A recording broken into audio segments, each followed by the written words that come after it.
Hello there. Today we're going to be talking about what you can learn from someone's LinkedIn profile. All of us are used to turning to LinkedIn when we want to learn more about people that we may be considering doing business with. Today I want to focus on three aspects of the LinkedIn profile that may not be as obvious and can give you some insights into the person and potentially how to best engage with them. So, we're all used to, when we come to someone's profile, looking at their headline up here to learn a little bit more about them in terms of how they describe themselves, the summary.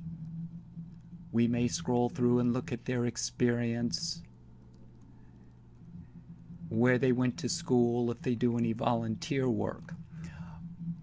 Let me point out something that's not as evident. If you want to get a sense of how active a person is on LinkedIn, which can also be an indication of how responsive they'll be if you invite them to connect or if you message them, you can scroll down to see all activity.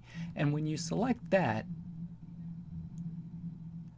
you can see how often someone is posting. So Andrew posted something just 12 hours ago, 3 days ago.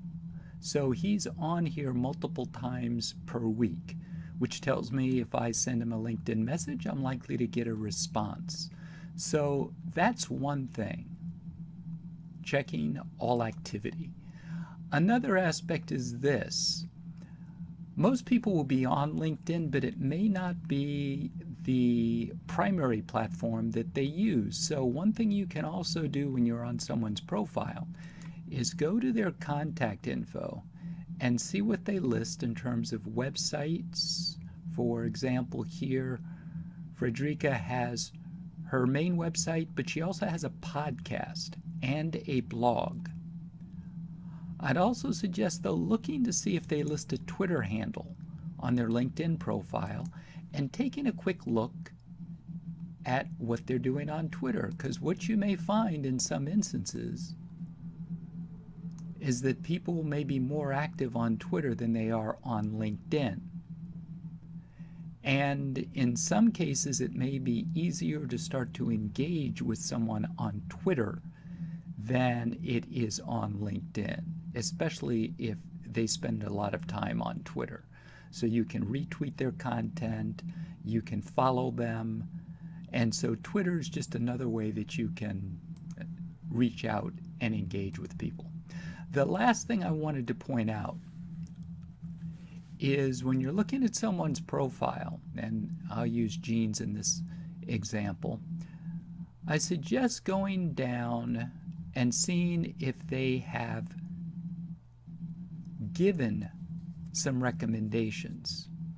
Now, you can read what other people have written about them, and that's also a great resource for finding out a little bit about them, but you can get some insights as well from what they write about other people. And by reading how they describe their experience in working with other people, you may start to see some patterns in terms of what's most important to them if you see the same types of things pop up in multiple recommendations. So just one other thing to look for, another way that you can get some insight into people that you're looking at on LinkedIn. Okay, I hope you found this helpful. Have a great day. Bye now.